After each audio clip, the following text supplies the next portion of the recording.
उत्तर प्रदेश के प्रयागराज में कोर्ट के आदेश के बाद शंकराचार्य स्वामी अभिमुक्तेश्वरानंद सरस्वती पर केस दर्ज किया गया है। तो झुंसी थाने में दर्ज एफआईआर में उनके शिष्य मुकुंदानंद और 2 से 3 अज्ञात लोगों को भी आरोपी बनाया गया है। इलाहाबाद जिला न्यायालय पॉक्सो एक्ट कोर्ट ने स्वामी अभिमुक्तेश्वरानंद पर एफआईआर दर्ज करने का आदेश दिया था। तो शाकंभरी पीठाधीश्वर आशुतोष ब्रह्मचारी की अर्जी पर सुनवाई करते हुए स्पेशल कोर्ट ने यह आदेश दिया था। आपको बता दें कि आरोप लगाने वाले दोनों नाबालिगों के बयान 13 फरवरी को अदालत में वीडियोग्राफी के साथ दर्ज किए गए थे। कोर्ट ने पुलिस रिपोर्ट को भी संज्ञान में लिया और सुनवाई के बाद फैसला सुरक्षित रख लिया था। अब कोर्ट के आदेश के बाद मामले में आगे की कानूनी कार्रवाई होगी।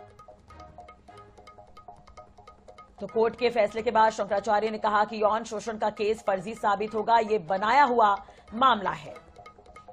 आशुतोष महाराज रामभद्राचार्य का एक चेला है और वो हिस्ट्री शीटर है। स्वामी अभिमुक्तेश्वरानंद ने कहा कि रामभद्राचार्य से वाक युद्ध चलता रहता है, ये तो सभी लोग जानते ही हैं। उन्होंने हमारे ऊपर अपने चेले को आगे करके फर्जी मुकदमा करवाया है। वो चाहते हैं कि सरकार के खिलाफ गौ माता की रक्षा की आवाज हम नहीं उठाएं, इसलिए हमारे खिलाफ ये सब हो रहा है। ये कहना है अभिमुक्तेश्वरानंद का।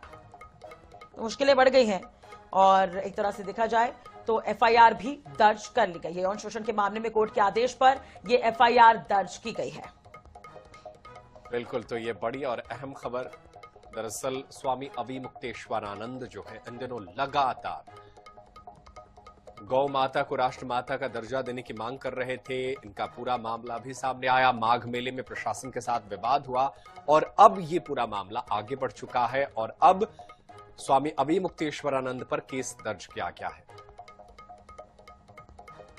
बच्चों के साथ यौन शोषण हुआ था और अभिमुक्तेश्वरानंद जो अपने आप को एक शंकराचार्य बताते थे, ऐसे घिनौना कार्य इन्होंने किया है। यह सब माननीय न्यायालय में हम लोगों ने बताया था और माननीय न्यायालय ने हमारे सारे साक्ष्य देखने के बाद मुकदमा दर्ज कर लिया है। क्या आदेश दे? हम यही कहना चाहेंगे कि न्यायालय लंबा समय न लगाते हुए इस पर थोड़ी सी द्रुत गति से काम करे और निर्णय करे। जो गलत है वो तो गलत ही है, जो फर्जी केस बनाया है वो तो फर्जी ही सिद्ध होना है। ये बिल्कुल उचित है, जो प्रक्रिया है उसका पालन किया जाना चाहिए और हम लोग न्यायालय में जो बाधा आ रही है उसको पेश करेंगे। ऐसी क्या बात है, हमारे ऊपर अगर कोई आक्षेप है तो हम भी उसका सामना करेंगे जैसे आम लोग करते हैं।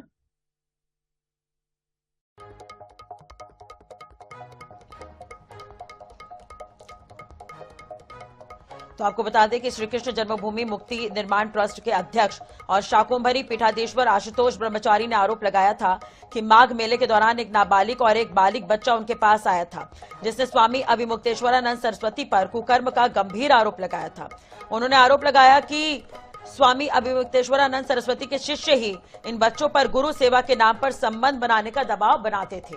तो ये पूरा मामला है जिस पर अब एफआईआर दर्ज की गई है। बिल्कुल, ये बेहद अहम है मामला। दरअसल यौन शोषण का गंभीर आरोप और पॉक्सो एक्ट के तहत ये मामला दर्ज हुआ है। तो ऐसे में बड़ा सवाल ये है कि अब ये जो मुश्किलें बढ़ने वाली है स्वामी अभिमुक्तेश्वरानंद की, वो आगे कहां तक बढ़ेंगी और किस तरीके से उन्हें इस पूरे मामले में या तो राहत मिलती है या किस तरीके से ट्रायल होता है, जांच पड़ताल होती है, पूछताछ होती है, इस पर नजर रहेगी।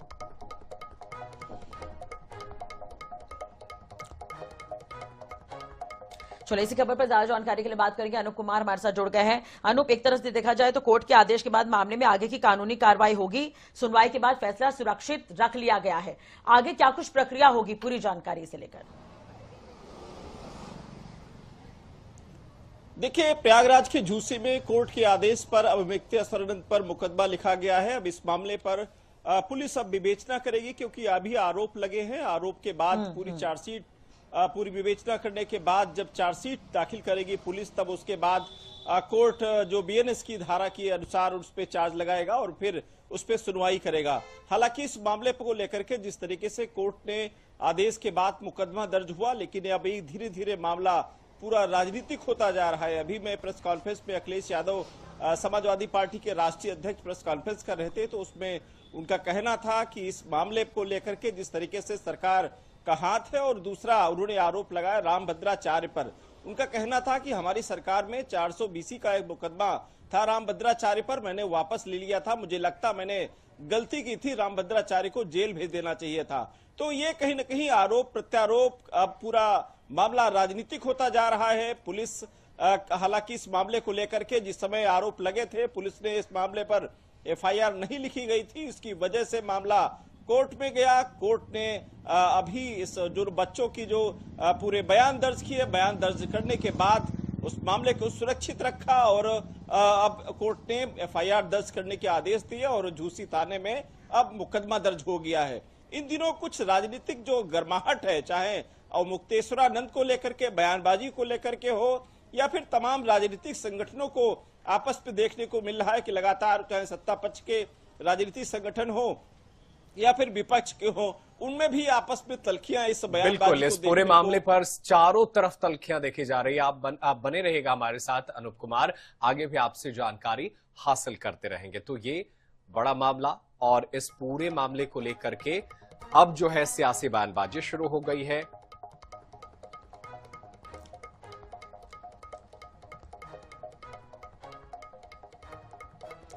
चलिए इसी पर हम इस मामले को और थोड़ा समझेंगे। नदीम, हमारे साथ राम प्रताप सिंह जी हैं, लखनऊ से जुड़े हुए हैं, हाईकोर्ट के वकील हैं, उनसे बातचीत कर लेते हैं। राम प्रताप जी, आईएनएच पर स्वागत है आपका। ये बड़ा मामला सामने आया है, स्वामी अभिमुक्तेश्वरानंद पर बेहद गंभीर आरोप लगे हैं, तो अब कोर्ट की आगे की प्रक्रिया किस तरह से होगी, सर आपसे थोड़ा समझना चाहेंगे। देखिए, इसमें जो कई धाराओं में ये केस कोर्ट के द्वारा दर्ज हुआ है, इसमें जो अभी जो 506 जो पहले हुआ करती थी, उसमें जो जान से मारने की धमकी का जो केस है, ये तो ट्राइबल बाय मजिस्ट्रेट है, इसमें 7 साल तक की सजा हो सकती है। लेकिन सबसे बड़ी बात ये है कि जो लैंगिक अपराधों से बालकों के संरक्षण अधिनियम 2012 के अंतर्गत जो धाराएं, विभिन्न धाराएं लगाई गई हैं, ये बहुत ही सीरियस है और इसमें लाइफ इम्प्रिजनमेंट तक हो सकता है। इसमें स्पेशल कोर्ट में केस चलेगा और अगर ये दोषित हो जाते हैं तो इसमें कम से कम 20 वर्ष की सजा इसका प्रावधान है इस एक्ट के अंतर्गत, जिसमें 16 साल से कम उम्र के किसी भी बालक के साथ में अगर कोई इस तरीके का दुराचार करता है और अगर ये उसमें ट्रायल में ये आ जाता है तो उसको 20 वर्ष की सजा हो सकती है। बिल्कुल, लेकिन राम प्रताप सिंह जी, आपसे एक और सवाल समझना चाहेंगे। ये तो आरोप लगाया गया, कोर्ट चली गई पार्टी और जाकर वहां से दलील देने के बाद केस दर्ज हुआ। अब अभिमुक्तेश्वरानंद के पास क्या क्या रास्ते बचे हैं और इन्हें भी क्या अपनी तरफ से कुछ साक्ष्य रखना चाहिए कि वो जो कुछ भी तथ्य दिए हैं कोर्ट के अंदर वो फर्जी है, या किसी भी तरीके से इनके पक्ष की ओर से आगे क्या कार्रवाई हो सकती है? नहीं, बिल्कुल, अभी तो अगर एफआईआर हो गई तो इसका ये मतलब नहीं कि कोई दोष सिद्ध हो ही गया। अभी एफआईआर हुई है, इसमें तो मामला अभी पुलिस इन्वेस्टिगेशन करेगी, इन्वेस्टिगेशन में चार्जशीट लगेगी। इसके अलावा इस एफआईआर को भी जो है वो चैलेंज करने के लिए माननीय उच्च न्यायालय भी जा सकते हैं। उसके लिए वो अग्रिम जमानत के लिए भी वो कर सकते हैं। हालांकि जैसे सीरियस केसेस में अग्रिम जमानत बहुत कमी होती है, लेकिन फिर भी अभी उनके पास अभी ऐसा नहीं है कि अगर ये एफआईआर राज हो गई है तो अभी आकर के पुलिस उनको तत्काल प्रभाव से गिरफ्तार कर लेगी। अगर अभी तो उसका अभी किसी ने एफआईआर कराई, अब उसको इन्वेस्टिगेट होगा, अगर उसमें लगता है कि इनके प्रति गंभीर अपराध बनता है तो इन पर उचित कार्रवाई करेगी पुलिस या जो भी न्यायालय होगा।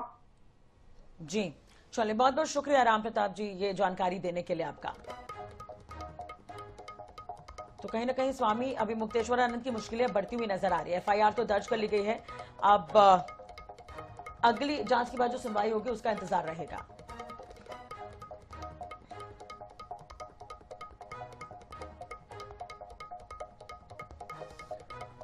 तो बिल्कुल, यौन शोषण के मामले में कोर्ट के आदेश पर एफआईआर दर्ज हुई है स्वामी अभिमुक्तेश्वरानंद पर। हमारे साथ हमारे सहयोगी लखनऊ से बने हुए हैं, उनका रुख कर लेते हैं। अनूप कुमार सिंह लगातार लखनऊ से अपडेट कर रहे हैं।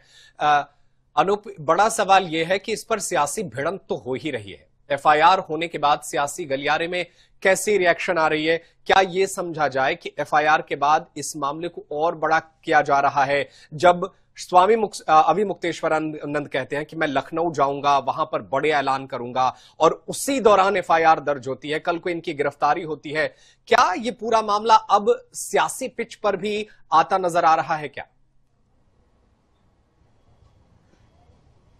देखिए, बिल्कुल सही बात है। जिस तरीके से प्रयागराज में उनको स्नान करने से रोका गया, उसके बाद तमाम राजनीतिक जो माहौल था वो गरमाया, तमाम राजनीतिक बयानबाजी शुरू हो गई इस मामले को लेकर के, और फिर अभिमुक्तेश्वरानंद जी के भी बयान लगातार आ रहे हैं। हालांकि इस एफआईआर लिखने के बाद जब मीडिया कर्मियों ने उनसे बातचीत की तो उनका साफ तौर से कहना था कि इस मामले पर कोर्ट में जवाब देंगे, ये झूठा मामला है और कोर्ट में झूठा भी साबित होगा। तो हालांकि वो इस मामले को लेकर कोर्ट में जाएंगे, लेकिन उनके सामने भी तमाम रास्ते खुले हैं इस मामले को लेकर के। अब चूंकि मामला कोर्ट के आदेश पर लिखा गया है, अब कोर्ट ही आदेश दे सकती है इनको अगली सुनवाई में। अगर दूसरी तरफ से पक्ष से ये अपील की गई कि इनको जेल भेजना चाहिए, कोर्ट इस मामले पर क्या निर्णय लेता है, क्योंकि मामला धीरे धीरे राजनीतिक भी है और धीरे धीरे गंभीर, क्योंकि जो धाराएं लगी है वो पॉक्सो एक्ट के तहत है। इस पे फास्ट ट्रैक कोर्ट सुनवाई करेगी, इसमें बहुत ज्यादा समय किसी के पास नहीं होगा। पुलिस भी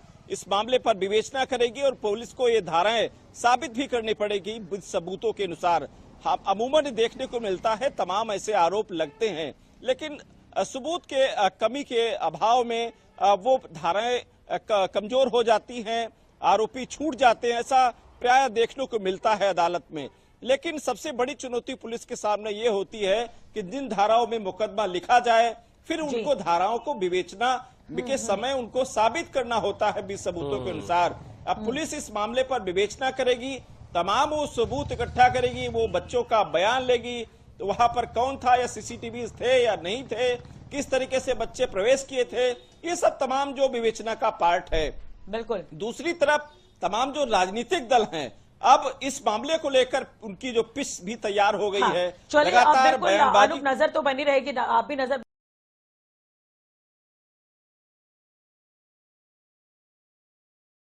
बनाए रखेगा। अपडेट आपसे लेते रहेंगे। बहुत बहुत शुक्रिया फिलहाल तमाम जानकारी और बातचीत के लिए।